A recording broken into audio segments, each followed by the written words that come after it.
तो हम लोग पढ़ रहे थे बेटा ब्राउनिंग टेस्ट, और ब्राउनिंग टेस्ट में मैंने बताया था किसको डिटेक्ट करने का काम आता है, नाइट्रेट आयन को डिटेक्ट करने के लिए। तो क्या किया हम लोगों ने, एक टेस्ट ट्यूब लिया, उसमें जो भी नाइट्रेट आयन का कंपाउंड था वो था, पानी था, और FeSO4 डाल दिया, एक मिक्सचर बन गया जो भी रिएक्ट करने के बाद। फिर टेस्ट ट्यूब को टिल्ट किया और फिर क्या डाला, ड्रॉप बाय ड्रॉप। तो H2SO4 नीचे की तरफ चला जाता है और वो मिक्सचर ऊपर आ जाता है। तो इन जो दोनों लेयर्स हैं, इन दोनों के बीच में एक ब्राउन कलर की अगर रिंग बन रही है तो नाइट्रेट आयन प्रेजेंट है, नहीं बन रही है तो नहीं है। क्लियर है? अब क्या होगा, जो ब्राउन कलर का कॉम्प्लेक्स है वो क्या बनने की वजह से आता है, Fe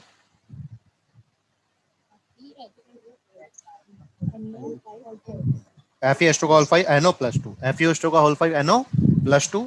और यहाँ पर जो Fe का ऑक्सीडेशन स्टेट होता है वो क्या होता है, +1। तो +1 होता है तो इसका मतलब ये स्टेबल होगा, नहीं होगा। एक HNO3 की रिएक्शन हम लोग पढ़ रहे थे, HNO3 क्या कर रहा था, देखो I2 को किस में ऑक्सीडाइज कर रहा था, HiO3 में, कार्बन को CO2 में, सल्फर को H2SO4 में, फॉस्फोरस को ऐसे कौन कौन से मेटल हैं जो कंसंट्रेटेड HNO3 के साथ रिएक्शन नहीं करते हैं,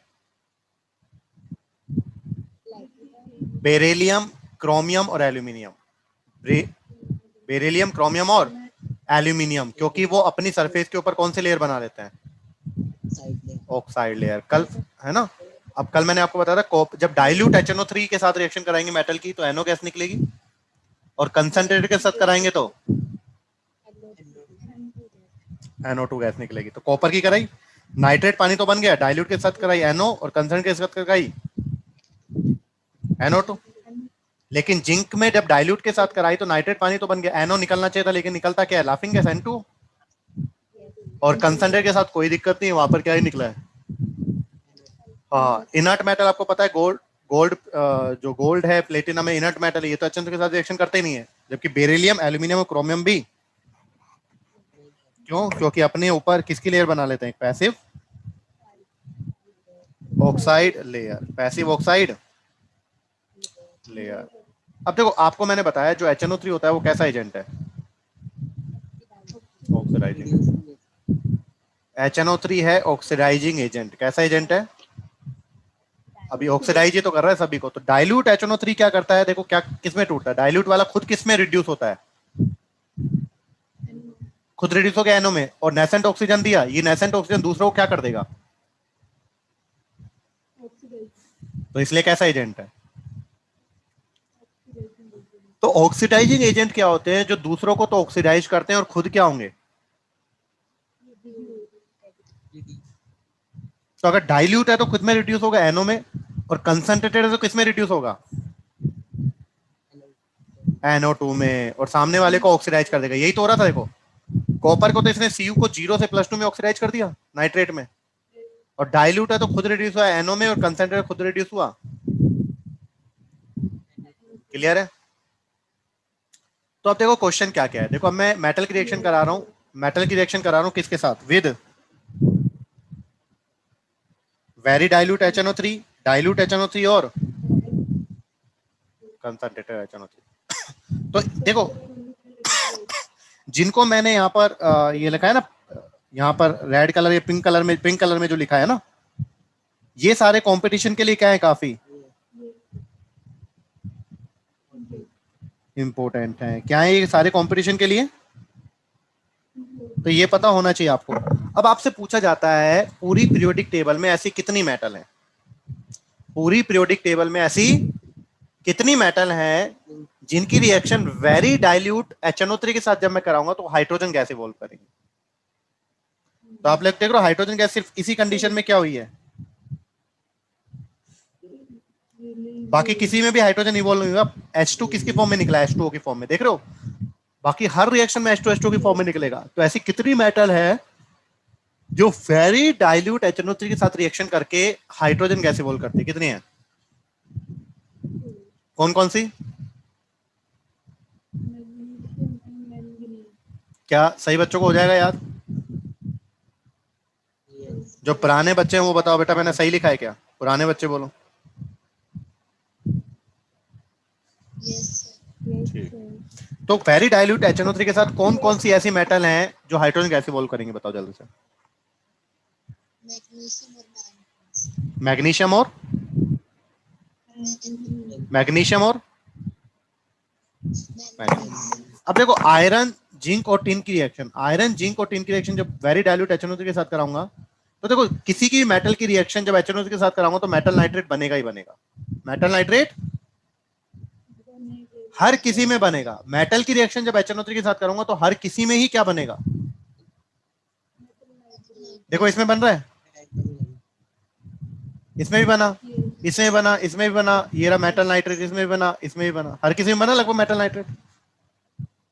उसके अलावा देखो हाइड्रोजन गैस किसमें निकली है जब वेरी डाइल्यूट की किसके साथ कराई है, और आयरन जिंक और टिन के साथ कराऊंगा तो मेटल नाइट्रेट के साथ क्या क्या निकलेगा, क्या बनेगा। यहां पर कोई NO या NO2 गैस निकली क्या, तो वेरी डाइल्यूट की रिएक्शन जब मैं मैग्नीशियम और मैग्नीज के साथ कराऊंगा तो मेटल नाइट्रेट के साथ हाइड्रोजन निकलेगा, लेकिन बाकी मेटल के साथ कराऊंगा तो क्या होगा, मेटल नाइट्रेट और H2O तो बनेगा बनेगा, साथ साथ अमोनियम नाइट्रेट निकलेगा, NH4 NO3। अपने लिए इंपॉर्टेंट ये दो रिएक्शन है। देखो कॉपर की रिएक्शन डाइल्यूट के साथ कराई थी, कॉपर की कराऊं Ag Hg PD सभी की सेम है, कॉपर की कराऊंगा तो क्या बनेगा, metal nitrate plus H2O plus कौन सी गैस निकलेगी डाइल्यूट के साथ, लेकिन जिंक के केस में एक्सेप्शन आया था, क्या निकल गया था, और टिन टिन क्या बनाएगा, मेटल नाइट्रेट तो बनाएगा बनाएगा। तो टिन की रिएक्शन देखो वेरी डाइल्यूट के साथ कराओ या फिर क्या निकला है, क्लियर है। नेक्स्ट कंसंट्रेटेड HNO3 के साथ कराऊंगा तो जिंक हुआ या कॉपर हुआ, कोई प्रॉब्लम नहीं आई थी, कौन सी निकली थी, लेकिन अगर कंसंट्रेटेड HNO3 रिएक्शन टिन के साथ कराता हूं तो यहां पर क्या बनता है H2। अब कंसंट्रेट के साथ कराए तो NO2 तो निकल ही रहा है, लेकिन साथ साथ बोलो क्या बना है, H2SN H2SnO3 H2SnO3, क्लियर है। जैसे क्या बोलते हैं मेटा स्टेनिक एसिड, क्या बोलते हैं, मेटा स्टेनिक। तो आपसे जो मैंने यहां पर पिंक में लिखे हैं वो तो कम से कम याद हो जाएंगे, क्लियर है। चलिए तो अब मैं इसको हटा रहा हूं, मुझे जल्दी से बताओ कि जब मैंने ऐसे कौन से दो मेटल हैं जो वेरी डाइल्यूट HNO3 के साथ रिएक्शन करके हाइड्रोजन इवॉल्व करते हैं। कॉपर की रिएक्शन अगर डाइल्यूट के साथ कराऊंगा तो NO निकलेगा, NO निकलेगा, और जिंक के साथ कराऊंगा तो N2O। कंसंट्रेटेड HNO3 के साथ कराऊं कॉपर और जिंक की रिएक्शन NO2 निकलेगा, और टिन के साथ कराऊं कंसंट्रेटेड HNO3 की रिएक्शन मेटास्टेनिक एसिड। क्या सही बच्चों को याद हो गया ये, कोई दिक्कत वाली बात, कर लेंगे। चल तो चलें आगे। तो यूज पढ़ लिए थे हम लोगों ने HNO3 के, है ना। तो नेक्स्ट अब हम लोग चलते हैं किस पर, फॉस्फोरस एलोट्रोपिक फॉर्म। तो एलोट्रोप्स ऑफ फॉस्फोरस देखो, तो phosphorus is found in many allotropic form, the important ones being white, red and, तो इसकी बहुत सारी एलोट्रोपिक फॉर्म होती हैं, लेकिन इंपोर्टेंट कौन कौन सी है, व्हाइट, रेड और, तो सबसे पहले हम लोग किसके बारे में बात कर रहे हैं, व्हाइट फॉस्फोरस। तो सबसे पहले हम लोग बात कर रहे हैं किसकी, एलोट्रोप की बात कर रहे हैं, और एलोट्रोप में सबसे पहले किसकी, व्हाइट, चलो पूरा लिख लेते हैं, व्हाइट फॉस्फोरस, फॉस्फोरस, क्लियर है। तो देखो व्हाइट फॉस्फोरस सॉरी, तो पहला क्या दिया हुआ है, ट्रांसल्यूसेंट व्हाइट वैक्सी सॉलिड। तो ट्रांसल्यूसेंट व्हाइट वैक्सी सॉलिड होता है, पॉइजनस होता है, पानी में क्या होता है, इनसोल्यूबल, कार्बन डाइसल्फाइड CH2 में क्या होता है, सोल्यूबल, ग्लो इन डार्क। तो वेरी वेरी इंपॉर्टेंट प्रॉपर्टीज आप लोगों को यहाँ पर पता लग गई, लिख लें यहाँ पर, तो बताओ पहला क्या है? ट्रांसलूसेंट, वैक्सी सॉलिड। क्लियर है? सेकंड क्या है बताओ? पॉइजनस। और ये पॉइजनस होता है, और ये कैसा पॉइजनस होता है? Rat poisonous. कैसा होता है? मतलब चूहे मारने वाली दवाइयों में यूज किया जाता है। ठीक है? इसका जो स्मेल होता है वो होता है गार्लिक स्मेल। कैसा स्मेल होता है इसका? और क्या दिया? H2O में तो क्या है? इनसोल्यूबल। H2O में। और कार्बन डाई सल्फाइड CH2 में। और काफी ज्यादा क्या होता है? रिएक्ट होता है ना? काफी ज्यादा क्या होता है? रिएक्टिव होता है। और काफी ज्यादा रिएक्टिव होता है तो एयर से क्या कर जाता है? रिएक्ट कर जाता है। और एयर से रिएक्ट करके ये ग्लो देता है, ग्रीनिश ग्लो देता है। कैसा ग्लो देता है? Greenish glow. तो ये ग्लो इन डार्क क्यों होता है? क्योंकि ये रिएक्ट कर जाता है। अरे हाँ या ना? तो इस प्रॉपर्टीज को क्या बोलते हैं? Glow in dark. इस प्रॉपर्टीज को बोलते हैं फोरोसेंस, है ना? या फिर इसने लिखा हुआ है, क्या बोलते हैं? बोलो। कैमी ल्यूमिनी। क्लियर है? क्योंकि डार्क में ग्लो करता है। डार्क में ग्लो क्यों करता है ये? क्योंकि एयर से क्या कर जाता है? क्योंकि एयर से क्या कर जाता है? बिकॉज रिएक्ट विद एयर, है ना? आया ना? कोई दिक्कत वाली बात? अब क्या करता है? इसकी रिएक्टिविटी क्या होती है? बहुत ज्यादा होती है। और पानी में क्या? इंसोल्यूबल। तो इसलिए इसको रिएक्टिविटी बचाने के लिए इसको पानी में स्टोर करते हैं। ठीक है? स्टोर्ड इन कर सकते हो। और ये वाइट है, बट सनलाइट की प्रेजेंस में, एक्सपोजर टू लाइट, ये कैसा हो जाता है? येलो। ठीक है? तो इट टर्न्स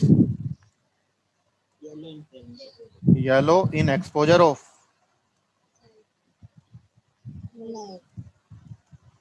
ऑफ लाइट। समझ में आया? तो देखो कैसा होता है। ट्रांसपेरेंट व्हाइट वैक्सी सॉलिड होता है, पॉइजनस होता है, गार्लिक स्मेल होती है। सबसे इंपॉर्टेंट पॉइंट जो मुझे यहाँ पर लगा, पानी में तो इनसोल्यूबल और CH2 में सोल्यूबल, ग्लो इन डार्क, और इस प्रॉपर्टीज को फॉस्फोरेसेंस या फिर और return yellow in exposure of light. कर लोगे? अब बात आती है, और सबसे इंपॉर्टेंट मैं आपको बता चुका हूं, ये एल्कली के साथ रिएक्ट करता है, P4 प्लस NaOH। बताया रिएक्शन? तो ये एल्कली के साथ रिएक्शन करता है और क्या बनाता है? फॉस्फीन। तो वेरी वेरी इंपॉर्टेंट। जब मैं व्हाइट फॉस्फोरस की रिएक्शन किसके साथ कराता हूँ? NaOH और H2O के साथ। बता ना? तो क्या बनता है यहाँ पर? PH3 plus NaH2। और यहाँ पर बताया था ये जीरो से किस में जा रहा है? -3 और +1 में। बताया था? मतलब रिडक्शन भी हो रहा है और तो कौन सी रिएक्शन थी? बताया था? हाँ या ना? तो P4 प्लस एल्कली रिएक्ट करके क्या बनाते हैं बताओ? PH3 plus NaH2PO2 NaH2PO2 NaH2PO2। Clear है? अब व्हाइट फॉस्फोरस की बात करो तो व्हाइट फॉस्फोरस, देखो फॉस्फोरस के आउटरमोस्ट शेल में कितने इलेक्ट्रॉन होते हैं भाई? 5। भाई न्यूजीलैंड पाकिस्तान नाइट्रोजन फैमिली का ही तो है। तो अगर ऑक्टेट कंप्लीट करना है तो कितने बॉन्ड बनाए? 3। यस और नो? तो देखो ये सभी इस तरीके से तो बना लेंगे। P4 है ना व्हाइट फॉस्फोरस। एक कैसे हो जाएगा इन दोनों के बीच में और एक कैसे हो जाएगा? तो इस वाले फोर्स, अब ये दोनों टच नहीं कर रहे हैं, ऊपर से जा रहा है। ठीक है? ये टच नहीं कर रहा है यहाँ पर। अब फॉस्फोरस 3 बॉन्ड बनाया तो कितना लोन पेयर हो गया? तो सभी के पास क्या होगा? अच्छा, अब मुझे बताओ फॉस्फोरस का हाइब्रिडेशन कितना आ रहा है? 3 बॉन्ड पेयर और 1 लोन पेयर। तो बॉन्ड एंगल कितना होना चाहिए? लेकिन मजे की बात क्या है, P और P के बीच में जो ये बॉन्ड एंगल होता है ये केवल 60 डिग्री होता है। कितना होता है? अब बताओ ये कब स्टेबल होता है? जब इनके बीच में बॉन्ड एंगल कितना होता? 109 डिग्री 28 मिनट। लेकिन है कितना? तो ये जो बॉन्ड पेयर बने हुए हैं, ये जो बॉन्ड पेयर, ये वाला जो बॉन्ड पेयर है पीपी, और ये दोनों होने चाहिए 109 डिग्री 28 मिनट पर। है कितने पर?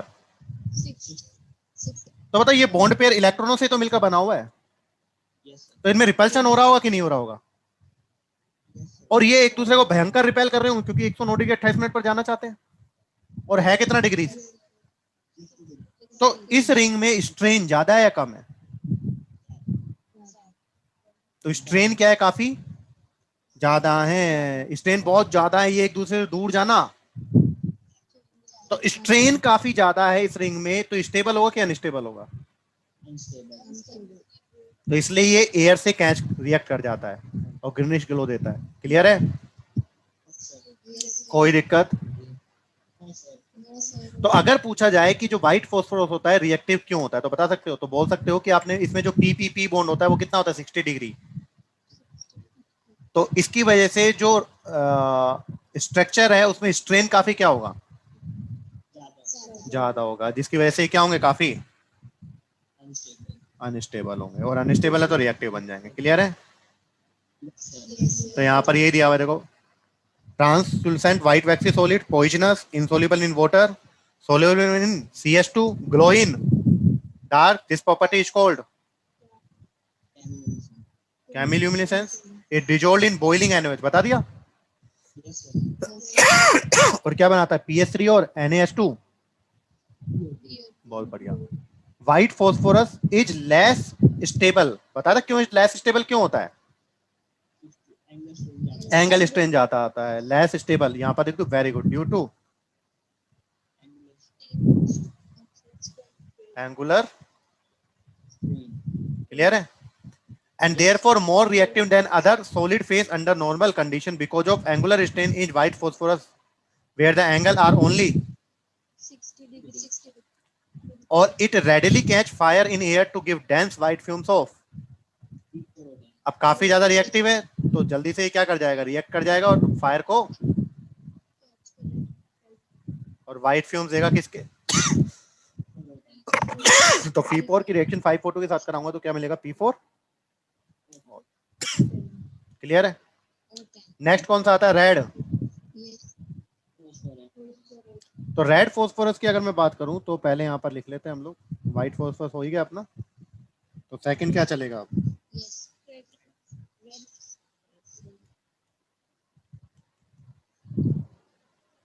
ठीक है, तो पहले यहां पर देखते जाएं क्या क्या प्रॉपर्टी दी हुई है। तो क्या दिया? Red phosphorus obtain by heating white phosphorus at. बहुत बढ़िया। तो कहता है आपके पास व्हाइट फॉस्फोरस ऊपर पड़ा है अभी, तो आप व्हाइट फॉस्फोरस ले लो भाई, उसको हीट कर दो। कितने पर? किसमें?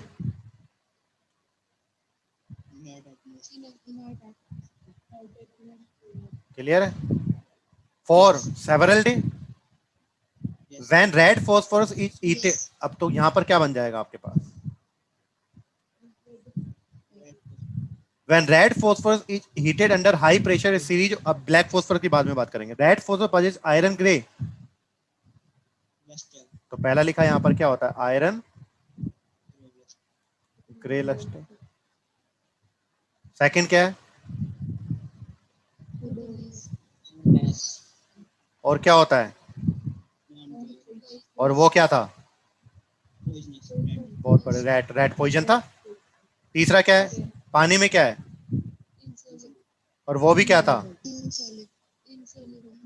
अब ये देखो, पानी में भी इंसोल्यूबल होता है और कार्बन डाइसल्फाइड में भी, लेकिन ऊपर वाला। क्लियर है? कोई दिक्कत वाली बात? देखो, it does not glow in, जबकि वो क्यों? वो रिएक्टिव हो जाता था एंगुलर स्ट्रेन की वजह से। समझ में आया कि नहीं है? तो इसमें सर ऐसा क्या है कि कम रिएक्टिव है? इसमें ऐसा क्या है? देखो, यहां पर हम लोगों ने हीट किया इनर्ट एटमॉस्फेयर में, है ना? तो जो व्हाइट फोस्फोरस था उसके पॉलीमरिक फॉर्म बन गया, किसी कौन सी फॉर्म बन गई है? तो इसमें क्या होता है, ये जो व्हाइट फोस्फोरस का ये वाला जो बॉन्ड है ये टूट जाता है। अब ये टूट जाएगा तो लेफ्ट वाली और राइट वाली फोस्फोरस की वैलेंसी क्या हो जाएगी? फ्री। और ऐसे बहुत सारे व्हाइट फोस्फोरस आपस में क्या हो जाएंगे? ऐड। सर कैसे? देखो यहां पर क्या था? पी पी पी पी था। तो ये तो बने हुए हैं, ठीक है, ये भी बना हुआ है। अब ये वाला एक इस वाला पी और इस वाला पी टूट गया, इसका तो इसकी वैलेंसी फ्री। और ऐसे क्या होगा? और भी होंगे, तो और भी होंगे तो बताओ क्या होगा यहाँ पर? ये होगा तो इसकी वैलेंसी फ्री, इसकी वैलेंसी फ्री, आपस में अटैच हो गए। ये बीच में नहीं समझ में आ रहा, ऐसे और हो गए। जो भी नया बच्चा है वो बताओ भाई। तो इन्होंने कैसी स्ट्रक्चर बना ली? इन्होंने पॉलीमरिक स्ट्रक्चर बना ली ना, और पॉलीमरिक स्ट्रक्चर बना ली इसका मतलब क्या हो जाएंगे? स्टेबल। तो इसलिए डार्क में भी ग्लो नहीं कर रहे हैं। क्लियर है? और कैसे है? नॉन पोजिशनल, जबकि वो कैसा था? पोजिशनल। कोई दिक्कत? तो देखो यहाँ पर रेड फॉस्फोरस दिया हुआ है, इट इज पॉलीमरिक दिया हुआ है ना, it is polymeric consisting of chain of पीपो tetrahedral link in the manner as show in figure. कोई दिक्कत? तो बहुत सारे जो P4 के यूनिट है वो पॉलीमेरिक हो गए। और कौन सा बना लिया? तो ब्लैक फॉस्फोरस को कितने डिग्री पर हीट करा है मैंने? कितने केल्विन पर हीट किया है? 573 केल्विन पर इनर्ट एटमॉस्फेयर में। कोई दिक्कत? चले अब बात करते हैं किसकी। व्हाइट हो गया, रेड हो गया, तो क्या बचा? तो ब्लैक ब्लैक फॉस्फोरस। अब जो ब्लैक फॉस्फोरस होता है उसका स्ट्रक्चर कैसा होता है? देखो ब्लैक फॉस्फोरस का जो स्ट्रक्चर होता है वो कैसा होता है? पी हेक्सागोनल टाइप होता है। P P P P P. हो गया? ऐसी और रिंग भी ऐसे ही हेक्सागोनल रिंग जुड़ जाएंगे। आया समझ में? ऐसे ही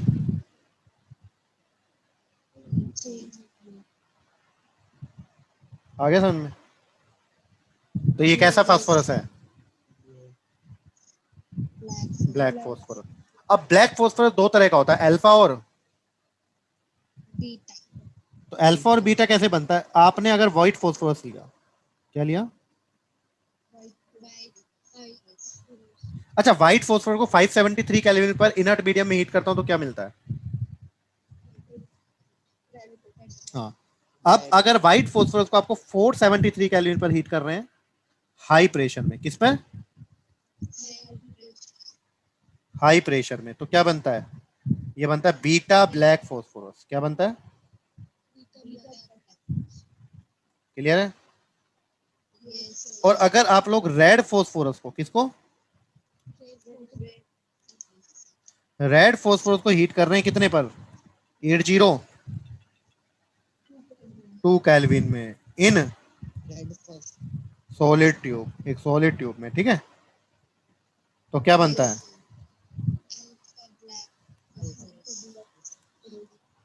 क्लियर है? अब मुझे सबसे पहले बताओ, ये याद रख लो, रेड को हीट करूंगा तो क्या बनेगा? Alpha black. और व्हाइट को हीट करूंगा 473 केल्विन पर, और व्हाइट को अगर 573 केल्विन पर इनर्ट एटमॉस्फेयर में किया तो? क्लियर है? तो अगर मैं अब यहां पर रिएक्टिविटी की बात करूं, किसकी? तो सबसे ज्यादा रिएक्टिव कौन दिख रहा था आपको, याद है? हाँ, तो सबसे ज्यादा व्हाइट, उससे कम, और उससे कम। तो स्टेबल कौन हो गया जो कम रिएक्टिव है? हाँ, तो व्हाइट फॉस्फोरस सबसे कम, उससे ज्यादा रेड, और उससे ज्यादा ब्लैक। कर सकते हो ये? तो अगर मैं स्टेबिलिटी पूछूं सबसे ज्यादा किसकी होगी? उससे कम, उससे कम। क्लियर है? कोई दिक्कत? कर लेंगे। चलिए तो आगे चलते हैं।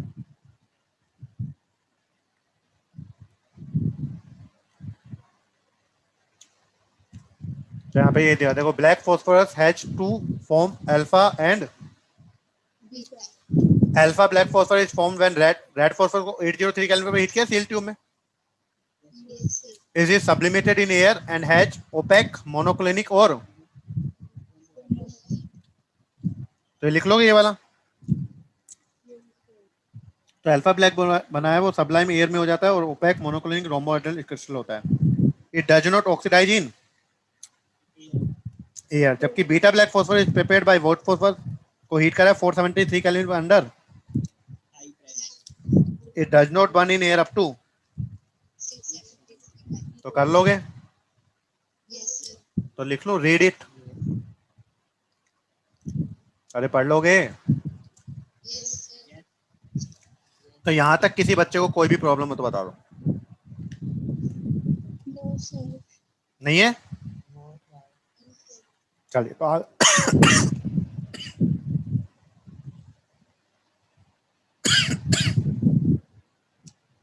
चले आगे।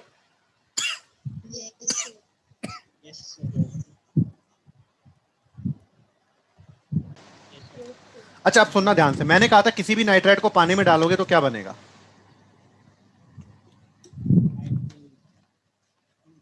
किसी भी नाइट्राइट को पानी में डालोगे तो कौन सी गैस निकलेगी भाई। अरे भूल गए क्या, एल्यूमिनियम नाइट्राइट को मैंने पानी में डाला, कौन सी निकली, अमोनिया। किसी भी नाइट्राइड को अगर पानी में डालोगे तो कौन सी गैस निकलेगी। किसी भी नाइट्राइड को पानी में डालोगे तो कौन सी गैस निकलेगी, अमोनिया। किसी भी नाइट्राइड को पानी में डालोगे कौन सी गैस निकलेगी, क्लियर है। और इसी तरह किसी भी फॉस्फाइड को पानी में डालोगे तो कौन सी गैस निकलेगी, फॉस्फीन, क्लियर है। तो कैल्शियम फॉस्फाइड है, देखो यहाँ पर कैल्शियम फॉस्फाइड Ca3P2, इसको पानी में डाला तो कैल्शियम ने तो क्या बना लिया, हाइड्रोक्साइड, और कौन सी गैस निकल गई। तो नाइट्राइड को डालने पर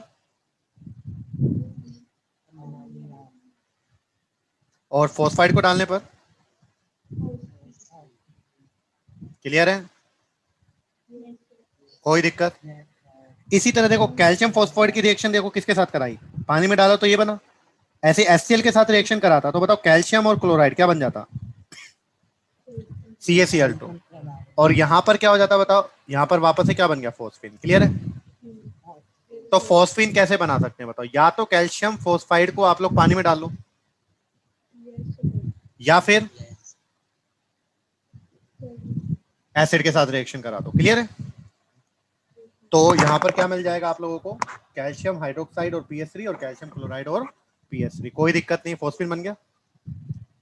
या फिर अभी अभी बताया लेबोरेटरी में देखो कैसे बनाते हैं, अभी अभी बताया व्हाइट फॉस्फोरस की रिएक्शन करा दो NaOH के साथ, क्या मिल जाएगा, PS3 और NaH2।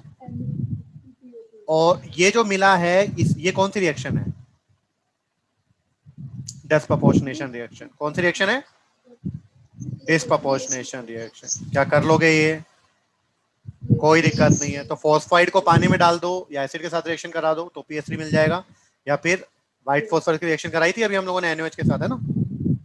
देखो अब ये जो पॉइंट है ना यहाँ पर, ये कंपटीशन के लिए क्या है,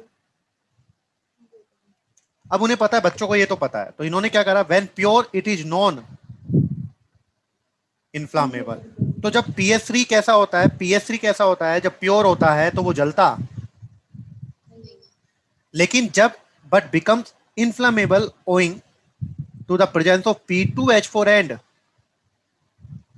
लेकिन अगर इसमें इंप्योरिटीज है, लेकिन इसमें अगर इंप्योरिटीज है किसकी, P2H4 की और P4 की, तो अगर इनकी इंप्योरिटीज हैं, अगर इनकी इंप्योरिटीज हैं तो क्या होगा, तो ये फ्लेमेबल बन जाएगा, इनफ्लेमेबल बन जाएगा। अगर PS3 प्योर है तो कैसा होता है, इनफ्लेमेबल नहीं होता है। लेकिन अगर इसमें इंप्योरिटीज है किसकी, P2H4 और P4 की, तो ये कैसा बन जाता है, हाँ इनफ्लेमेबल बन जाता है।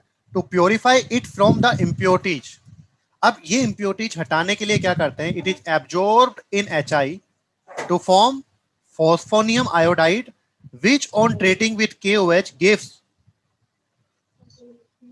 मतलब क्या कह रहा है, मतलब क्या कह रहा है, सुनना ध्यान से। देखो सबसे पहले हम लोग किसकी बात कर रहे हैं, हम यहाँ पर हम लोग बात कर रहे हैं फोस्फिन की। किसकी बात कर रहे हैं? तो फोस्फिन की अगर हम लोग बात कर रहे हैं तो क्या होगा देखें।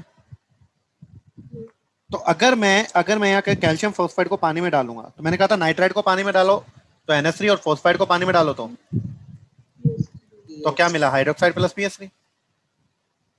ऐसे एसिड के साथ रिएक्शन करा दी, क्या मिल गया, CaCl2 प्लस PH3। और लेबोरेटरी में कैसे बनाया, P4, अरे बताया ना इतनी बार, व्हाइट फॉस्फोराइड NaOH की रिएक्शन, हाँ या ना। क्या बनेगा, वेरी वेरी इंपॉर्टेंट, ये तो भैया अपने दिमाग में अच्छे से घुसा लो, कोई दिक्कत। अब मैंने क्या बताया जो प्योर होता है, क्या होता है, प्योर PS3 होता है, वो क्या होता है, नॉन इन्फ्लामेबल, ठीक है। But in the presence of becomes become inflammable, clear है। और वो इम्प्योरिटीज किसकी होती है भाई, वो इम्प्योरिटीज किसकी होती है, P4 एंड, अब इसकी इम्प्योरिटीज हटानी है, टू रिमूव इम्प्योरिटी, ये क्या है,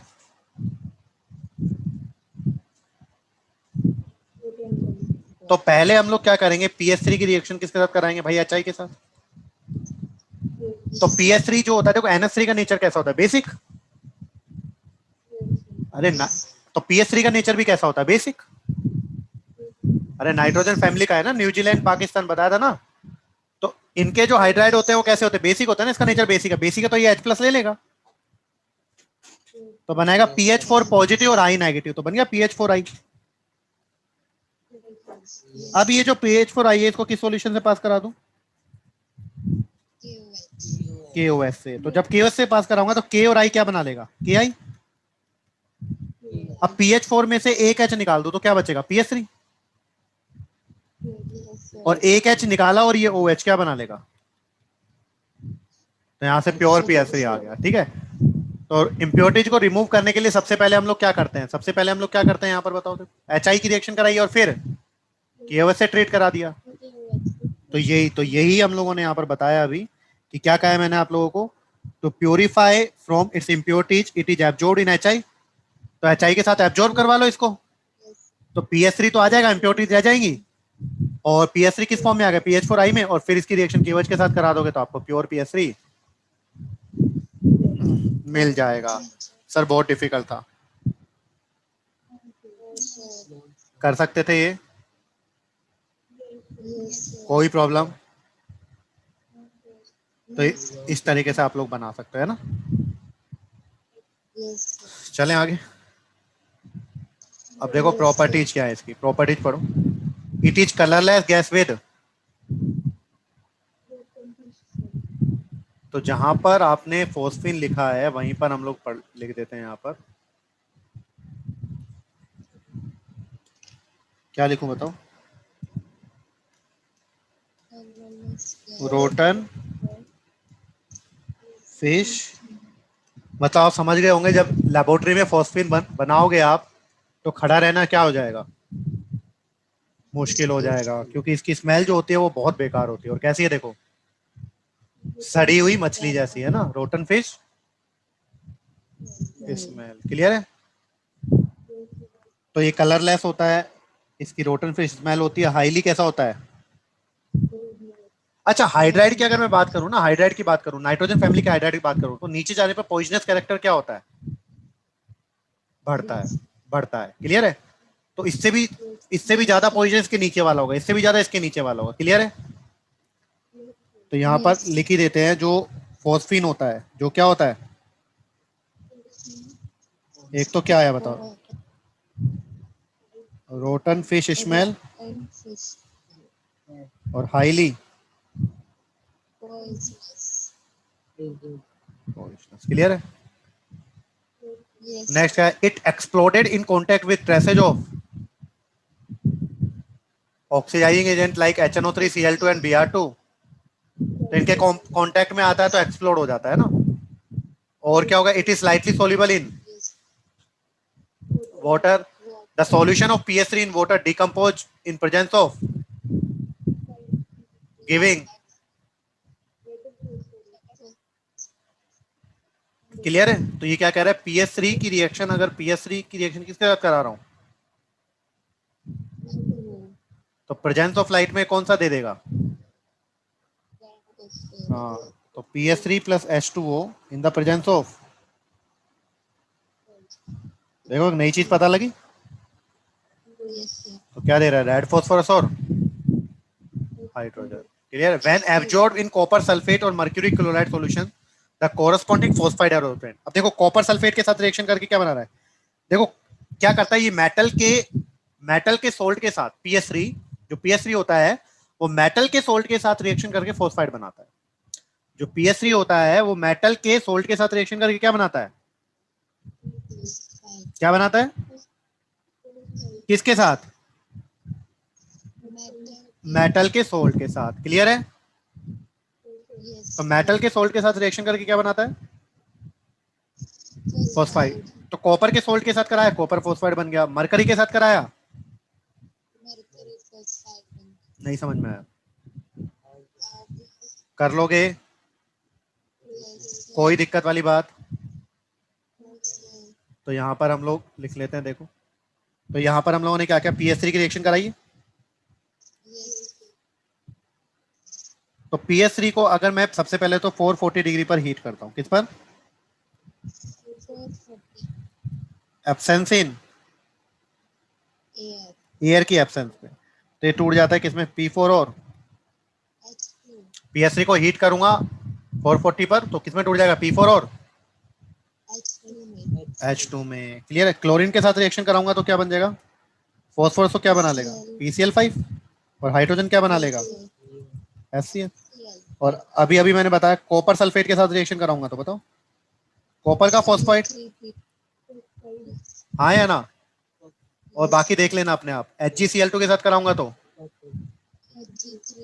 Hg पर +2 और फॉस्फाइड पर -3 Hg3।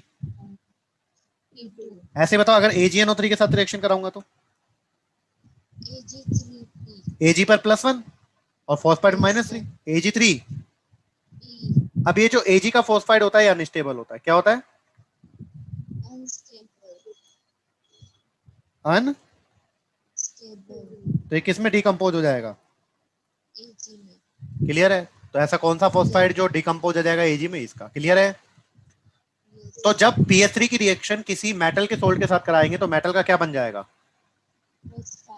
इसमें किसी बच्चे को कोई दिक्कत हो तो बोल दो भाई। किसी बच्चे को कोई भी दिक्कत हो तो हाथ ऊपर कर दो। किसी को नहीं है? चले आगे। अब देखो यहां तक तो सारी चीजें हो गई, बस इसमें देखो अभी तक जो इंपॉर्टेंट चीज आई है, फॉस्फाइड को पानी में डालेंगे तो PS3 निकलेगा। P4 प्लस NaOH ये पहले ही बता चुका हूं मैं आपको। जो प्योर PS3 होता है वो तो इन्फ्लेमेबल, लेकिन इन the presence of impurities inflammable. Clear है? अब इम्प्योरिटीज को हटाने के लिए पहले HI में एब्जॉर्ब करवाया, PH4I बना और फिर KI से रिएक्शन KOH में डाल दिया तो क्या बन गया? Pure phosphate. ठीक है, कोई दिक्कत? इसी तरह देखो HI से साथ कराई थी, ऐसे HBr के साथ करा दो तो क्या बन जाएगा? ये तो बेसिक है, ये ले लेगा। तो PH4Br। नहीं समझ में आया? बहुत डिफिकल्ट था सर। अब आते हैं इसके यूज पर। किस पर? क्या है कि इतने किसी के भी यूज पर मैंने इतना इंपॉर्टेंट लिखा है क्या? तो ये क्या है? Very very very very very very important. तो यहां पर देखो क्या यहाँ पर क्या लिखा पड़ा होता है? Spontaneous combustion of phosphine is technically used in Holme signal. Holme signal क्या करते हैं बताओ? बोलो, container containing calcium carbide and calcium phosphide are, बोलो, are pierced and thrown in the sea when gases evolved burn and serve as। इसका क्या मतलब है, सुनना ध्यान से, ये क्या कहना चाह रहा है। तो अब हम लोग बात कर रहे हैं किसकी, होल। तो देखो, अब देखो नाइट में जो जहाज चलते हैं तो डायरेक्शन का पता नहीं लगता है, ठीक है। अब डायरेक्शन का पता करने के लिए मान लो जो किनारे पर जो लोग खड़े होंगे उनको तो दिख ही नहीं रहा होगा ना शिप, ठीक है। और शिप दिख ही नहीं रहा है तो उनको डायरेक्शन कैसे देंगे वो कि भैया आपको कहां पर आना है। तो जो क्या करते हैं इसके लिए हम लोग किसका यूज करते हैं, हॉर्न सिग्नल का। किसका यूज करते हैं,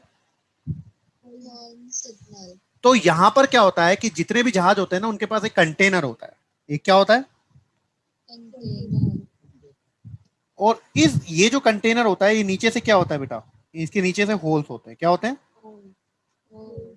ये कंटेनर है जिसमें होल्स है ना, और इसमें इन कंटेनर में भरा होता है कैल्शियम कार्बाइड और कैल्शियम फोस्फाइड का मिक्सचर। किसका, तो मिक्सचर ऑफ क्या भरा हुआ है, calcium carbide CaC2 and calcium. अब क्या करा, जो शिप वाला था, जो जहाज वाला था, उसने उठाया और अपने ये बॉक्स उठाया और किसमें डाल दिया, पानी में। किसमें डाल दिया।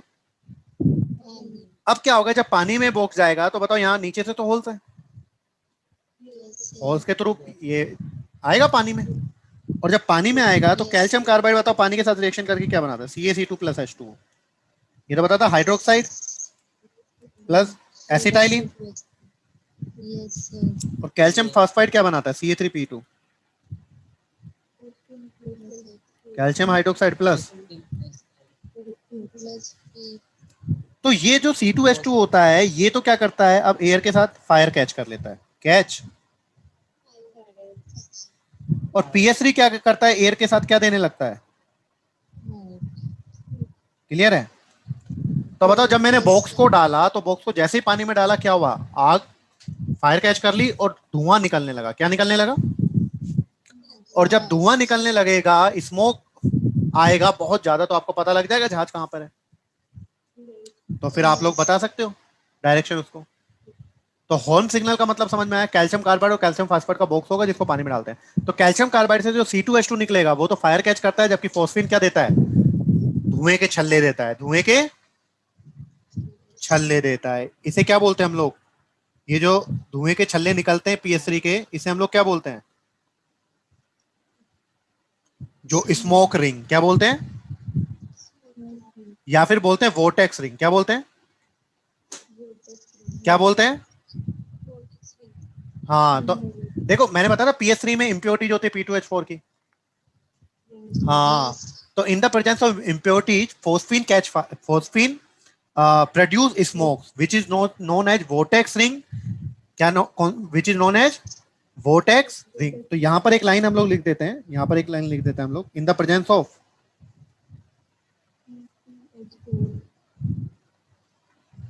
इन द प्रेजेंस ऑफ, बोलो, in the presence of impurities, और किसकी थी, P2H4, जो फॉस्फीन होता है, phosphine catch,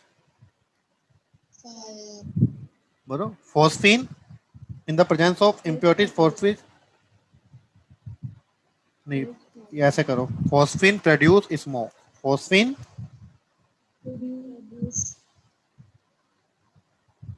smoke with air, है ना, नॉन एज।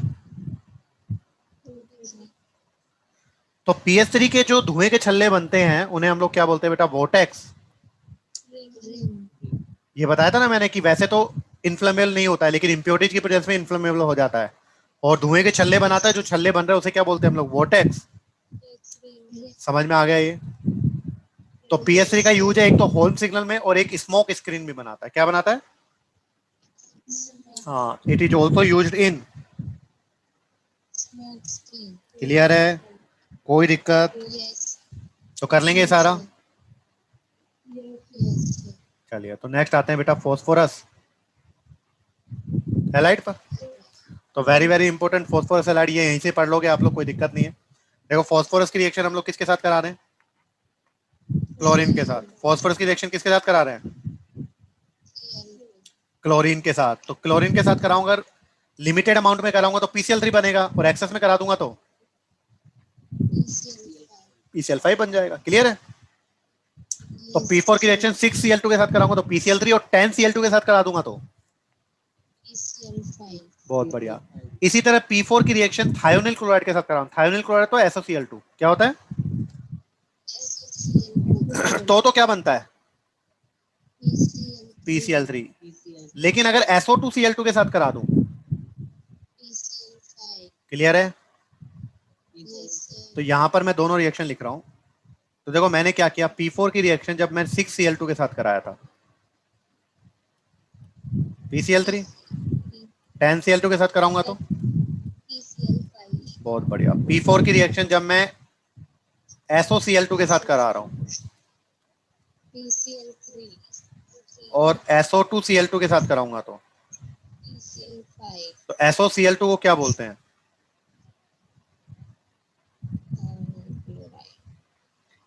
क्लियर है?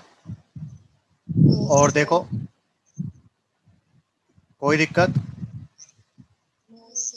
PCl3 को पानी में डाला तो ये बता ही सकते हो, मैंने बता ही चुका हूं आप लोगों को। जैसे ROH की रिएक्शन कराई थी, ऐसे पानी की रिएक्शन PCl3 की ROH के साथ कराई थी मैंने, याद करो कैसे किया था। देखो मैं आपको बताता हूं। तो मैंने लिखा था PCl3, यहीं पर बता देते हैं साइड में। तो मैंने लिखा था, याद करो, PCl3 Cl और Cl, और क्या बताया था? ROH अल्कोहल के साथ कराई थी। तो क्या निकल गया था? प्लस, बताया था। अब R की जगह अगर H कर दूं तो पानी बन जाएगा ना। R की जगह अगर अल्कोहल में ROH होता है, पानी में HOH होता है, तो H कर दूं तो क्या निकल जाएगा? HCl और बहुत बढ़िया। तो PCl3 को पानी में डाला, देखो क्या बना? H3PO3 और क्लियर है। और PCl3 देखो एसिड से भी रिएक्ट कर सकता है, अल्कोहल से भी। अब R तो क्या दिया? C2H5OH, OH हटकर क्या लग जाएगा? Cl। ऐसे CH3COH में भी OH हटकर क्या लग जाएगा? और साथ साथ क्या बन जाएगा? H3PO3। क्लियर है?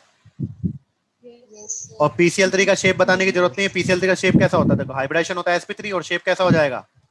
पिरामिडल। कोई दिक्कत? फॉस्फोरस की रिएक्शन बता दी मैंने। 10Cl2 के साथ तो क्या बन जाएगा? PCl5, और SO2Cl2 के साथ क्या बन जाएगा? क्लियर है?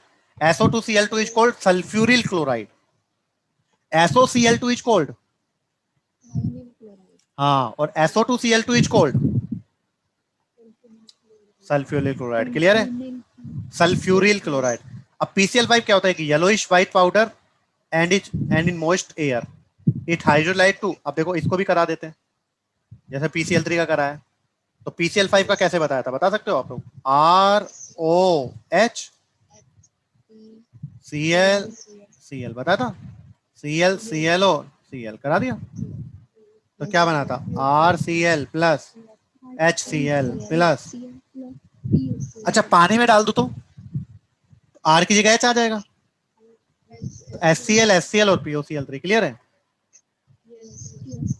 बहुत बढ़िया। तो देखो यहाँ पर PCl5 को पानी में डाला तो क्या बन गया? दो तो मॉलिक्यूल HCl के और एक, अब और ज्यादा एक्सेस पानी में डाल दिया, और ज्यादा एक्सेस पानी में डाल दिया तो इट इज कन्वर्टेड इनटू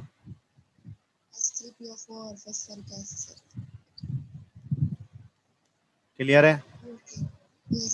तो देखो मैंने यहाँ पर क्या बताया। अब यहाँ पर अगर हम लोग रिएक्शन लिखे पानी की, है ना, तो PCl3 की रिएक्शन अगर मैं वाटर के साथ कराता हूं तो क्या बनाता बताओ? PCl एक तो HCl बनाता और एक क्या बनाता? H3 बनाता। लेकिन जब मैंने PCl5 के साथ कराई तो पहले क्या बना? HCl प्लस POCl3, और फिर एक्सेस वाटर लिया, वापस से पानी लिया तो ये कन्वर्ट हो गया किस में, तो PCl4 को पानी में डालूंगा तो H3PO3 बनेगा, PCl5 को डालूंगा क्या बना, लेकिन ज्यादा पानी और डाल दिया तो किस किस में कन्वर्ट हो जाएगा वो, H3PO4 में। ठीक है, बाकी आपको बता था PCl5 को हीट करते हो तो क्या मिलता है, थर्मली क्या होता है, when heated it sublimes but decompose on stronger heat. तो अगर मैं PCl5 को थोड़ा सा हीट करता हूं तो सॉलिड स्टेट से गैसेस स्टेट में आ जाता है, सबलाइम हो जाता है। लेकिन लेकिन अगर ज्यादा हीट कर दूंगा तो ये टूट जाएगा किसमें, PCl3 और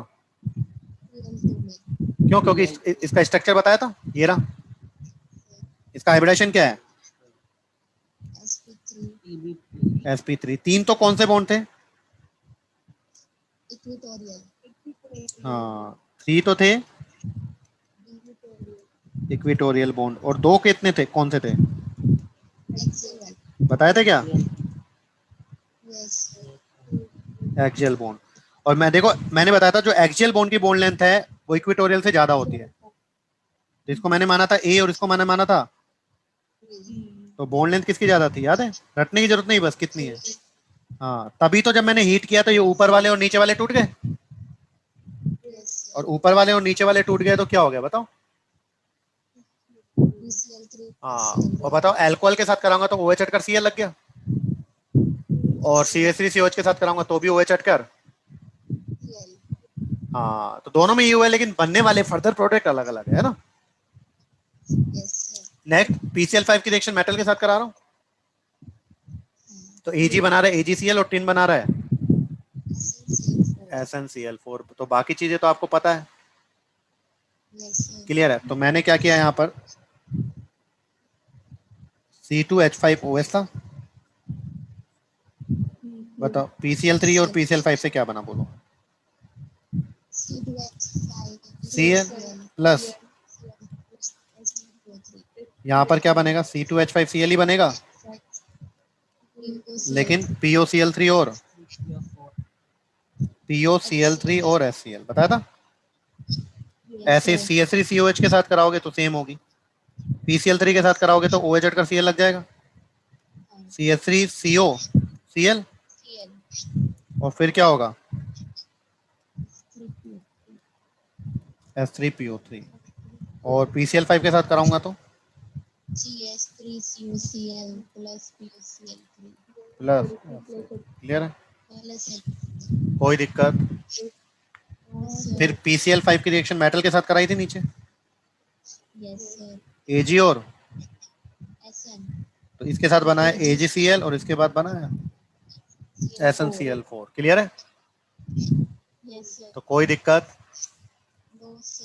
तो ये ऑर्गेनिक कंपाउंड सिंथेसाइज करने के काम आ गए, C2H5Cl बना है, CH3COCl बना है, यस और नो, और pyramidal in gaseous and liquid phase it has trigonal,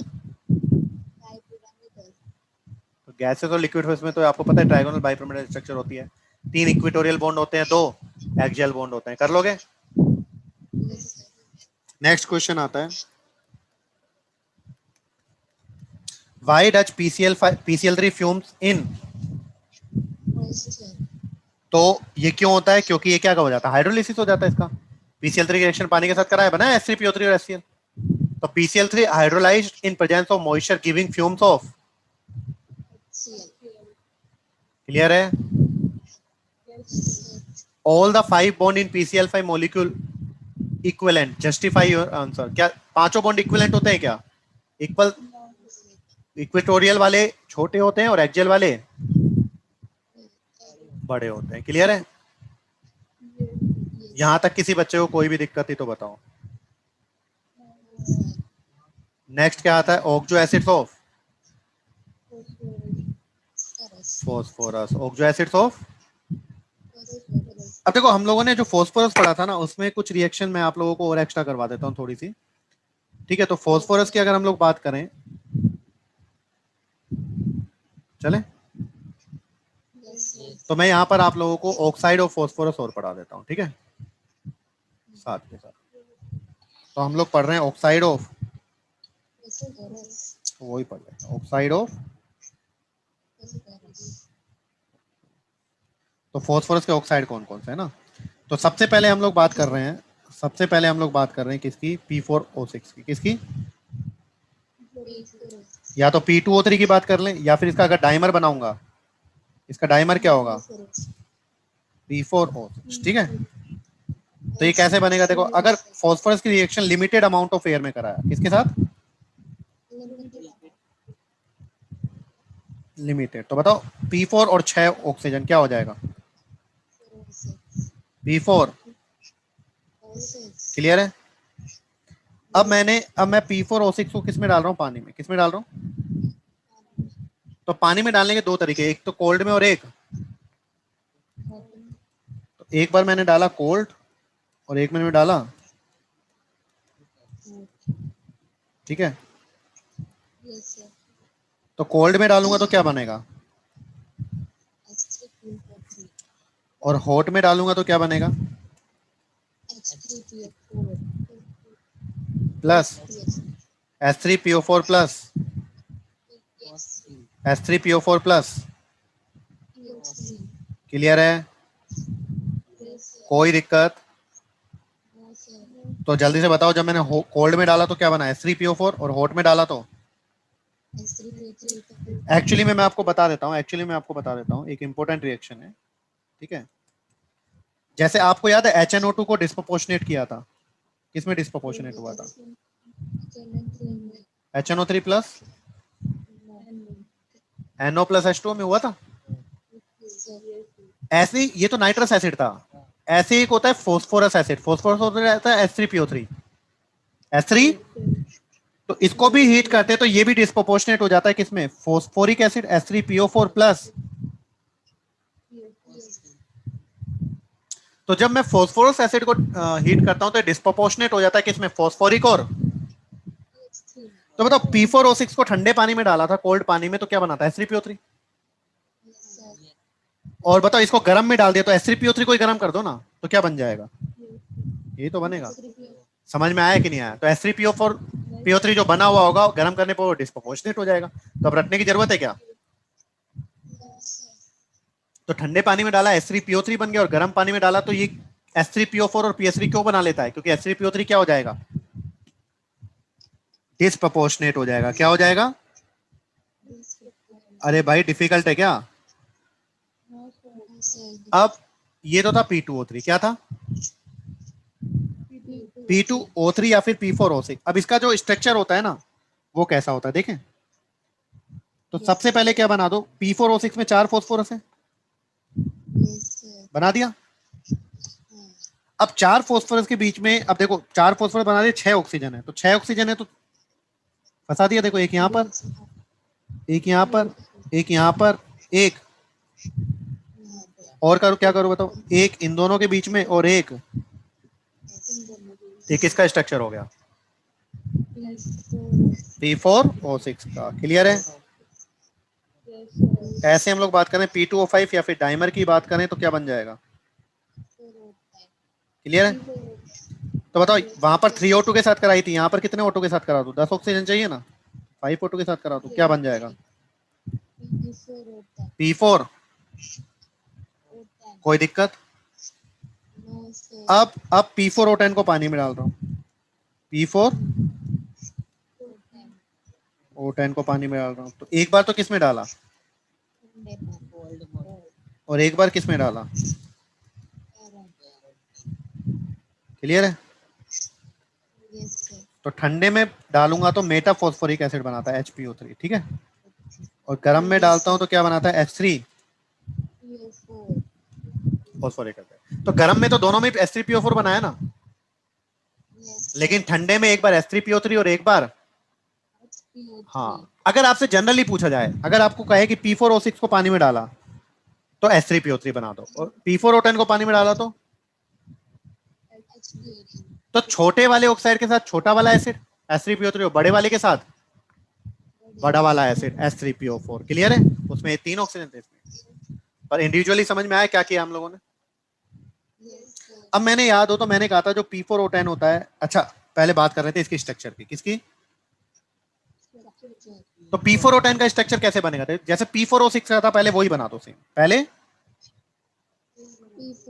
तो पहले क्या कहूंगा? P4 है, P P P, पी, और इसके बीच में कितने ऑक्सीजन बताए थे मैंने?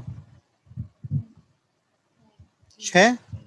1 2 3 4 5 और अभी कितने और बचे हैं? 4।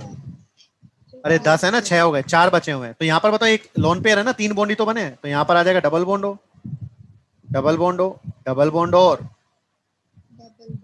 तो P410 is called flower of,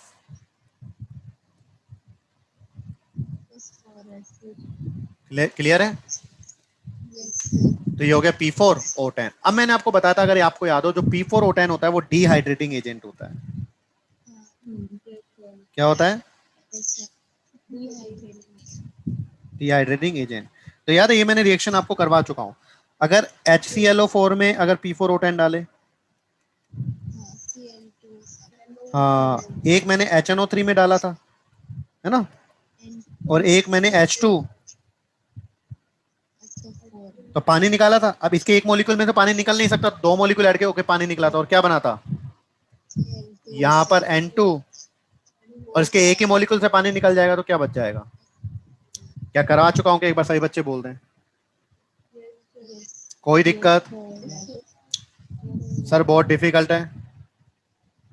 तो ये ऑक्साइड ऑफ फास्फोरस भी अपने क्या हो गए, कंप्लीट, क्लियर है? अब मुझे इतना सा बताओ सभी कि जो होल्म सिग्नल थे, तो उसका जो बॉक्स था उसमें क्या क्या था? कैल्शियम फॉस्फाइड और कैल्शियम, तो कैल्शियम कार्बाइड से तो क्या हुआ था पानी से रिएक्ट करने के बाद? C2H2 बना था, जिसने फायर पकड़ ली थी, और जो PS3 बना था फॉस्फाइड से, वो क्या देगा? धुआं धुआं देगा, क्लियर है? चलिए, तो नेक्स्ट आते हैं आप किस पर? नेक्स्ट इसने दिए हुए क्या, oxo acids of, oxo acids of phosphorus की बात करें, तो ऑक्सो एसिड्स ऑफ फॉस्फोरस हम लोग यहाँ पर देख लेते हैं, पढ़े? तो यहाँ पर हम लोग हेडिंग लगाते हैं क्या, acid of phosphorus, very very very very बहुत इंपॉर्टेंट है, ठीक है? तो यहाँ पर पढ़ते हैं, तो देखो H3PO2 H3PO3 और H3PO4 तो पढ़ ही रखा है आपने, तो कर लेते हैं। सबसे पहले आपने क्या पढ़ा हुआ है? हाइपो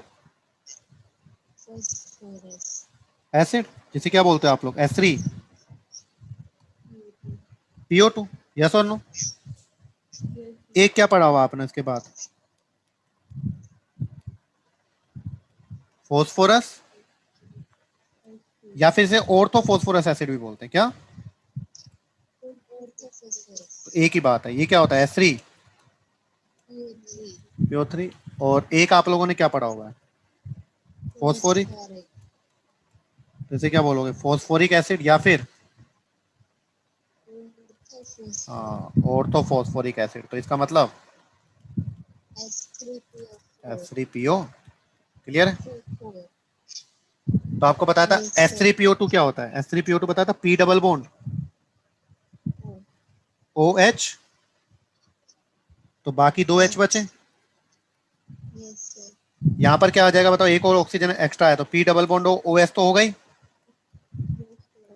एक और ऑक्सीजन आ जाएगा OH और H, बता चुका हूँ ये। और यहाँ पर क्या आ जाएगा बताओ, P डबल बॉन्ड OH और, अब आपसे पूछा जाएगा कि जो फॉस्फोरस के ऑक्सो एसिड्स होते हैं उसमें कौन सा बॉन्ड तो पाया ही पाया जाता है, तो फॉस्फोरस का कोई भी ऑक्सो एसिड हो, इसमें P डबल बॉन्ड हो OH बॉन्ड तो मिलेगा ही। हाँ, तो कोई भी ऑक्सो एसिड हो फॉस्फोरस का, उसमें P double bond O OH bond मिलेगा ही मिलेगा, P double bond O OH bond, देखो इसमें भी है, इसमें भी है, और तो फॉस्फोरस को कोई भी ऑक्सो एसिड हो उसमें मिलेगा ही मिलेगा, है ना?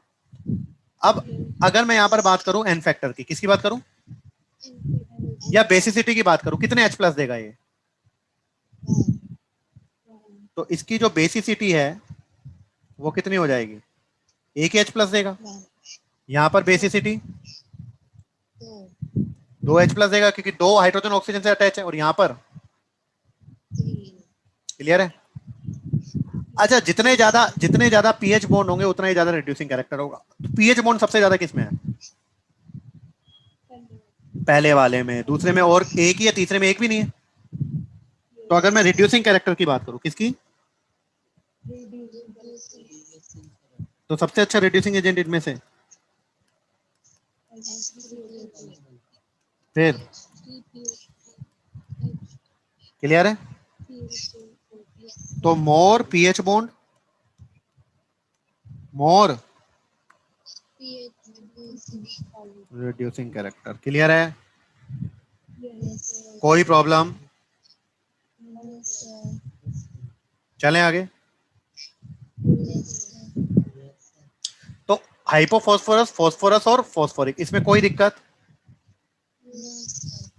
नहीं है।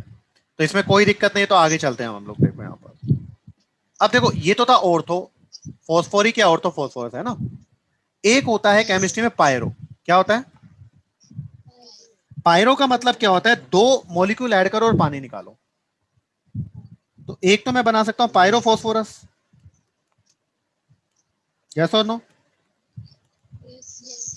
और एक में क्या बना सकता हूं बताओ? पायरो। क्लियर है? तो पायरो फॉस्फोरस मतलब दो फॉस्फोरस मॉलिक्यूल को ऐड करके पानी निकालूंगा, और फॉस्फोरिक मतलब पायरो फॉस्फोरिक मतलब, हाँ तो देखो फॉस्फोरस, फॉस्फोरस लिया मैंने, P double bond O H, O H और एच, यही होता है। ऐसे ही क्या होगा तो P double bond O H, O H और क्या निकाल दिया इसमें से? पानी। तो जब यहां से पानी निकला तो क्या बना बताओ? P double bond O H, O H O, बचा ना यहाँ पर पी डबल बॉन्ड एच और, तो इसमें कौन सा बॉन्ड आया? तो आपसे पूछा जा सकता है इसमें कौन सा बॉन्ड होता है, और बेसिसिटी कितनी हो गई? दो। देख लो कौन कितने हाइड्रोजन ऑक्सीजन से अटैच है, दो ही तो हैं। अब पायरो फॉस्फोरिक बनाना है तो क्या करूं बताओ? तीनों ही ओएच आया ना। ऐसे यहां पर P double bond O H और क्या निकाल दो? तो पायरो बनाने दो को ऐड कर दो, पानी निकाल दो, निकल गया। क्या बना? P double bond O H, फिर इन दोनों के बीच में ओ आ गया, पी डबल बॉन्ड भूल गए तो याद करने का तरीका समझ में आया? बेसिसिटी बोलो। अरे चार है ना। और कौन सा बॉन्ड है? तो आपसे बोला जाएगा किस मॉलिक्यूल में पीओपी बॉन्ड है, तो पायरोफॉस्फोरस और पायरोफॉस्फोरिक में है। और इनका फॉर्मूला क्या होगा? फॉर्मूला क्या होगा बताओ? दो S3PO3 ऐड किए हैं फॉस्फोरस में, तो क्या हो जाएगा? दो S3PO3 ऐड किए हैं तो बताओ। S6P2O6 और पानी निकाल दिया, क्या बचा बताओ? तो ये बन गया पायरोफॉस्फोरस। ऐसे ऐसे यहां पर बताओ क्या होगा? दो मॉलिक्यूल S3PO4 के क्या किए हैं, तो क्या बनेगा? H6P2O8 और पानी निकाल दो, क्या बन गया? तो फॉर्मूला समझ में आया? अब देखो यहां पर अगर आप लोग देख रहे हो, फॉस्फोरिक एसिड से एक ऑक्सीजन निकाला तो फॉस्फोरस एसिड बना, और फॉस्फोरस एसिड से एक ऑक्सीजन निकाला तो क्या बना? हाइपो। क्लियर है? तो हाइपो कैसे बन रहा है? फॉस्फोरस एसिड था S3PO3, उससे एक ऑक्सीजन निकाल दिया तो क्या बन गया? हाइपोफॉस्फोरस। हाँ या ना?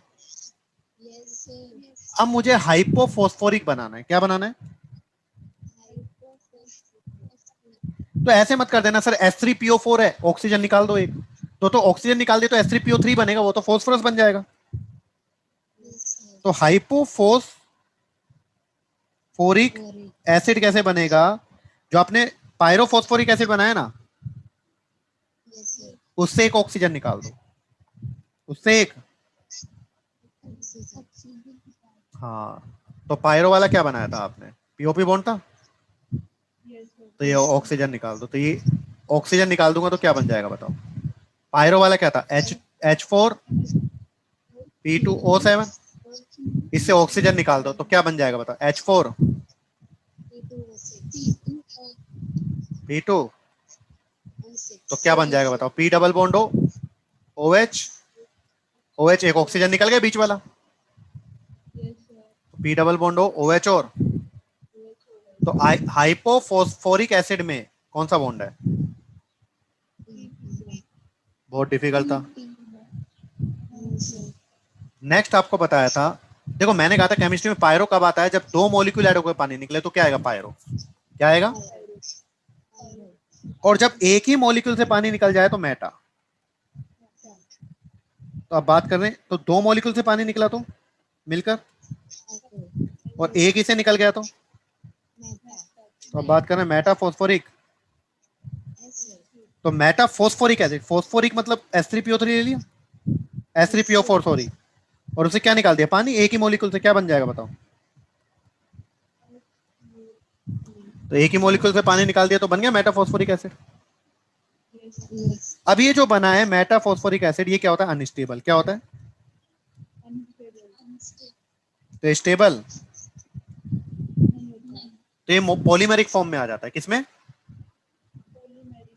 तो जैसे जैसे पहले आया ये cyclo try metaphosphoric acid, cyclo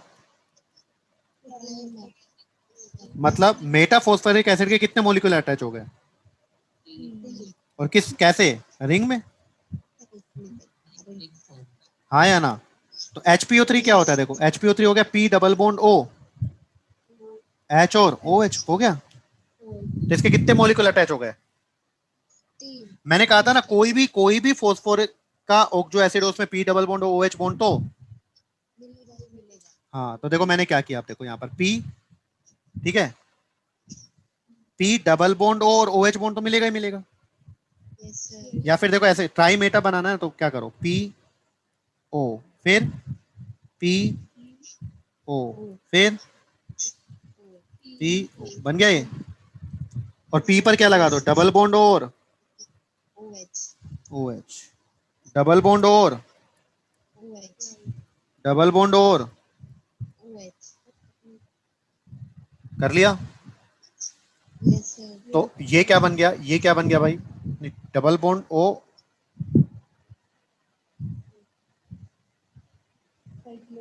एक मिनट, आप मैंने गलत बना दिया ना इसका स्ट्रक्चर। HPO3 था ना, 3 ऑक्सीजन है ना? अब क्लियर है? तो देखो ये वाला क्या हो गया? एक एक H और एक P और 3 ऑक्सीजन, HPO3 हो गया। ऐसे अगले वाला भी HPO3 और ऐसे ही।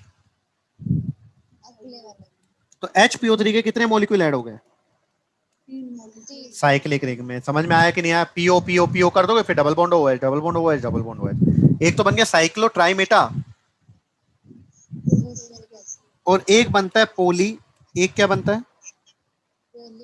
पोली मेटा फॉस्फोरिक, मतलब पोली मतलब मैनी, ठीक है।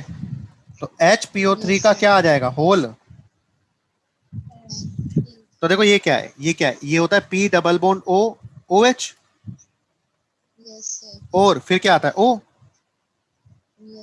ऐसे P डबल बॉन्ड OH और P डबल बॉन्ड OH और, तो ऐसे ये जुड़ता जाएगा। हाँ या ना? कर सकते हो ऐसे। तो ये पॉलीमर स्ट्रक्चर बन गई। नहीं समझ में आया सर? तो मैट पायरो कैसे बना था? दो मॉलिक्यूल का ऐड करके पानी निकाला था। उन दोनों में जो बना है उनमें कौन सा बॉन्ड है? POP bond. हाइपोफॉस्फोरिक एसिड में कौन सा बॉन्ड है? PP bond. मैटा कैसे बनाया? एक ही मॉलिक्यूल से पानी निकाला। अब जो मेटाफॉस्फोरिक एसिड बना है वो अनस्टेबल होता है, तो किस फॉर्म में आ गया, साइक्लो ट्राई मेटाफॉस्फोरिक एसिड या फिर पॉलीमेटाफॉस्फोरिक एसिड की फॉर्म में। कोई दिक्कत? चले आगे। चलिए तो देखें हम लोग यहाँ पर ये सारा बना लोगे। देखो H3PO2 बता दिया था, हाइपोफॉस्फोरस, फॉस्फोरस और अच्छा एक और चीज देखो, हाइपोफॉस्फोरस को क्या बोला है,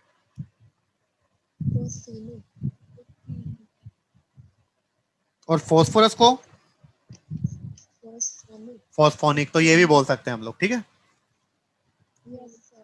नेक्स्ट बताओ, ये पायरोफॉस्फोरस कैसे बनाऊंगा बताओ। दो फॉस्फोरस ऐड करो और पानी निकाल दो। हाइपोफॉस्फोरिक कैसे बनाया था, जो पायरोफॉस्फोरिक था उससे ऑक्सीजन निकाल दिया था। ऑर्थोफॉस्फोरिक तो फॉस्फोरिक हुआ, सिंपल H3PO4। पायरो कैसे बनाऊंगा इसका, दो मॉलिक्यूल ऐड करके पानी निकाल दिया। और मेटा कैसे बनाऊंगा, एक ही मॉलिक्यूल से पानी निकाल दूंगा, लेकिन ये अनस्टेबल होते हैं तो दो फॉर्म में आ जाएंगे। क्लियर है? कोई दिक्कत? अब ऑक्सीडेशन स्टेट निकाल लो, किसके कितने कितने बॉन्ड होते हैं, उसमें कोई दिक्कत नहीं है। और मैंने आपको ये बता ही दिया हुआ है कि जब आप लोग फॉस्फोरस एसिड को डिस्प्रोपोर्शनेट करते हैं तो किसमें टूटता है, वो फॉस्फोरिक और पीएस PS3 में। क्लियर है? ये सारे स्ट्रक्चर मैंने बता ही दिए हैं। एक और important reaction, the acid which contain pH bond have strong reducing properties. अभी बताया था H3PO2 PO3 और PO4 वाले में से कौन ज्यादा अच्छा रिड्यूसिंग एजेंट था, H3PO2 वाला। क्यों? क्योंकि इसमें पीएच बॉन्ड ज्यादा थे। तो the acid which contain pH bond have strong reducing property, thus hypophosphorus acid is a good reducing because it contain, सही बात है, and reduce AgNO3 to metallic. तो AgNO3 को मेटेलिक, देखो AgNO3 को H3PO2 ने किस में रिड्यूस कर दिया, +1 से 0 में। क्लियर है? और ये H और NO3 HNO3 बन गया, और इसको रिड्यूस किया तो खुद H3PO2 क्या हो गया, ऑक्सीडाइज किसमें। तो एक अच्छी रिएक्शन बन गई। तो हम लोग चलते हैं वापस से, कहीं पर हम लोगों ने लिखा था उन दोनों रिएक्शन, यहीं पर नोट करें। तो यहां पर हम लोग क्या रिएक्शन नोट कर रहे हैं कि भैया अब आप लोग किसकी रिएक्शन करा रहे हो, की रिएक्शन किसके साथ करा रहे हो, H3PO2 के साथ। ठीक है, अच्छा रिड्यूसिंग एजेंट है। तो Ag को +1 से किसमें रिड्यूस कर दिया, 0 में। HNO3 खुद ऑक्सीडाइज हो गया किसमें। तो एक क्वेश्चन पूछा जा सकता है कि H3PO2 होता है वो Ag को किसमें रिड्यूस, AgNO3 को किसमें रिड्यूस कर देता है, Ag में, और खुद किसमें ऑक्सीडाइज हो जाता है, H3PO4। तो एक अच्छा क्वेश्चन बन सकता है, हो जाएगा ये। The pH bond are not ionisable to give.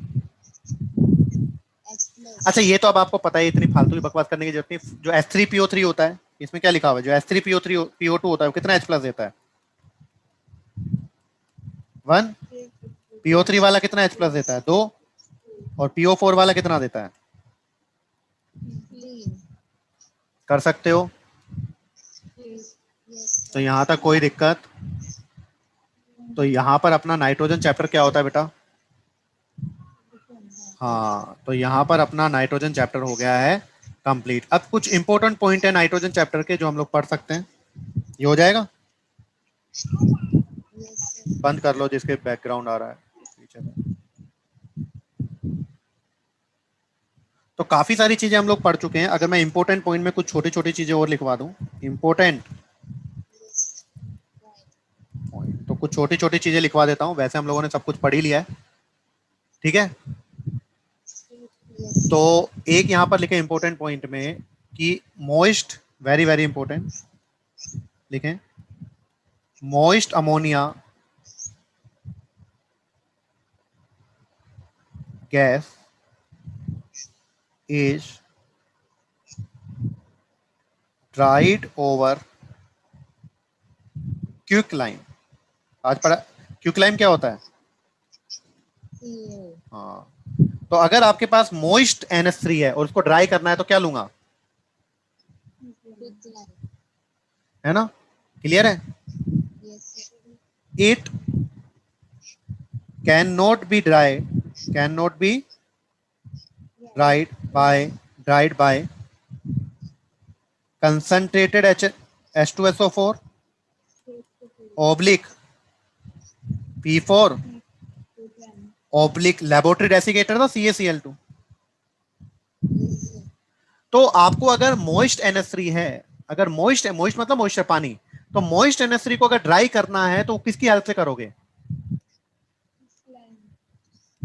जबकि आपको पता है डिहाइड्रेटिंग एजेंट तो कौन कौन होते थे जनरली जो यूज कर रहे हैं, या तो P4O10 या फिर H2SO4 या फिर CaCl2, हाँ या ना। लेकिन इनकी हेल्प से इनको किससे ही करोगे आप लोग? क्विकलाइम से। क्यों नहीं किया जा सकता? अगर मैं अमोनिया को ड्राई करता हूं किससे, तो अमोनिया तो है बेस, H2SO4 एसिड है, तो इसको ड्राई करने की बजाय इसको इससे क्या कर जाएगा ये? तो हमको ड्राई करवाना है या रिएक्ट करवाना है? तो ये तो रिएक्ट कर गया ना। ऐसे अमोनिया है बेस और P4O10 क्या है? एसिड। क्या बन जाएगा? यहां से अमोनियम सल्फेट बना था, यहां से अमोनियम फॉस्फेट बन जाएगा। क्लियर है। और अमोनिया अगर CaCl2 से ड्राई करता हूं तो ड्राई करने की जगह एक कॉम्प्लेक्स बना लेगा CaCl2 डॉट। तो बताओ अमोनिया को अगर मैं कंसंट्रेटेड H2SO4 P4O10 या CaCl2 ड्राई करने की सोच रहा हूं तो कर पाऊंगा क्या? क्योंकि ये ड्राई करने की जगह क्या कर जा रहे हैं इससे, इसलिए मोइस्ट NH3 को आप लोग ड्राई कर सकते हो किससे? क्लियर है। कोई दिक्कत? चलिए, अब मैंने आपको बताया था जो HNO3 होता है वो तो कैसा एजेंट होता है?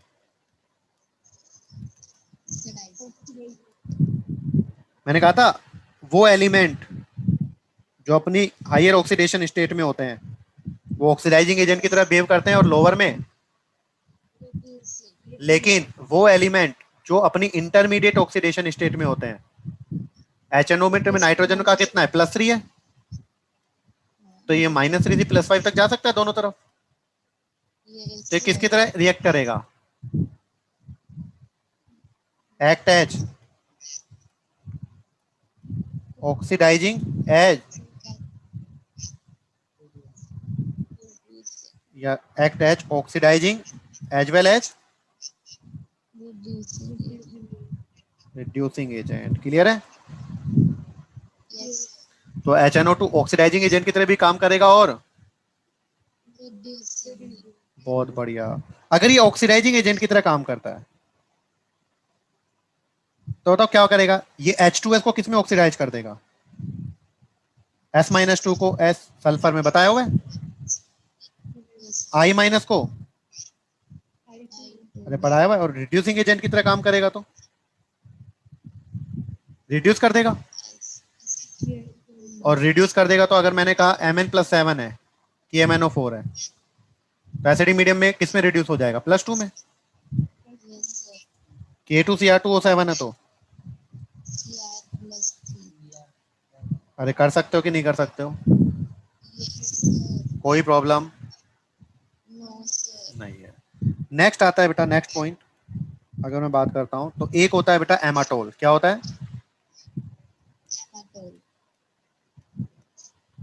और एक होता है एमोनल, है ना। एमोनल, तो दोनों ही ऑलमोस्ट सेम चीजें हैं, पर क्या क्या है यहाँ पर देखो आप लोग। तो अगर एमाटोल की बात करूं तो एमाटोल क्या होता है? ये एक मिक्सचर होता है, मिक्सचर ऑफ 80% अमोनियम नाइट्रेट और 20% TNT। 20% TNT मतलब ट्राई नाइट्रोटोलुइन। और एमोनोल जो होता है, एमोनोल जो होता है वो मिक्सचर होता है किसका? अमोनियम नाइट्रेट और एल्यूमिनियम। ठीक है। तो एमाटोल क्या होता है? अमोनियम नाइट्रेट और TNT का मिक्सचर, जबकि एमानोल क्या होता है? अमोनियम नाइट्रेट और ये दोनों ही क्या है? ये दोनों ही मिलिट्री एक्सप्लोजिव हैं। मिलिट्री, मिलिट्री में जो एक्सप्लोजिव काम आता है वो एमाटोल और एमानोल। कर लोगे? होल्म सिग्नल में बता ही चुका हूं। तो होल्म सिग्नल किसकी वजह से आया था बता सकते हो? होल्म सिग्नल में कौन कौन सा कंपाउंड हिल बोलते। कैल्शियम कार्बाइड और कैल्शियम, एक आपको पर्ल वाइट बताया था, क्या होता है? BiO, bismuth oxy chloride. अच्छा, ऑर्गेनिक केमिस्ट्री में एक बता दो, स्वाट रिएजेंट। स्वाट रिएजेंट, स्वाट रिएक्शन पढ़ाई थी जिसमें AgF SbF3 थे, ये सब थे, हाँ या ना? कर लो। कैलकोन बताया? कैलकोन, कैलकोन क्या था? NaPO3 का होल 6 बताया था, हार्डनेस को रिमूव करने के लिए काम आ रहा था, हाँ या ना? एक आपको क्या बताया, जो NO था, NO में ओड इलेक्ट्रॉन स्पीशीज तो है पर 3 इलेक्ट्रॉन बॉन्ड होते, बताया था? अरे स्ट्रक्चर बताई थी ना जब मैंने, तो ये बताया था। तो ये वाला और ये वाला दोनों आ जाते हैं, तो इसमें कौन सा बॉन्ड हो जाता है? एक तो वो नाइट्रोजन वाला और 2 ऑक्सीजन वाला, बताया था आप लोगों को। तो क्या ये सारी चीज बता चुका हूं मैं आप लोगों को? नेक्स्ट जो नाइट्रिक एसिड होता है, कौन सा? तो nitric acid react with, nitric acid react with protein, react with and gives a yellow compound, और एक येलो कलर का compound and gives a yellow compound called xanthoprotein, called. तो ये प्रोटीन से रिएक्ट करके एक येलो कलर का compound देता है, जिसे क्या बोलते हैं? क्लियर है? तो HNO3 अगर हमारे स्किन पर गिर जाए तो हमारी स्किन के प्रोटीन से रिएक्ट कर जाता है, और जो स्किन का कलर हो जाएगा वो कैसा हो जाएगा? येलो हो जाएगा। क्लियर है? तो यहां तक अभी तक जितना भी पढ़ा है उसमें कोई भी दिक्कत? क्या कर सकते हो आप लोग? तो मुझे तो इतना बता दो कि अगर मोइस्ट NH3 को ड्राई करना है, मोइस्ट NH3 को ड्राई करना है, तो क्या H2SO4 P4 O10 और CaCl2 के साथ कर सकता हूं क्या? नहीं कर सकता हूं। किससे करेंगे? तो देखो एग्जाम में जब क्वेश्चन आएगा तो ये चारों देगा। अब हमारे दिमाग में आता है अच्छा ड्राई करना मतलब डिहाइड्रेटिंग एजेंट H2SO4, जो सबसे ज्यादा हमारे दिमाग में आता है, पर भैया इससे बचें। क्या आंसर आएगा? CA। कोई दिक्कत?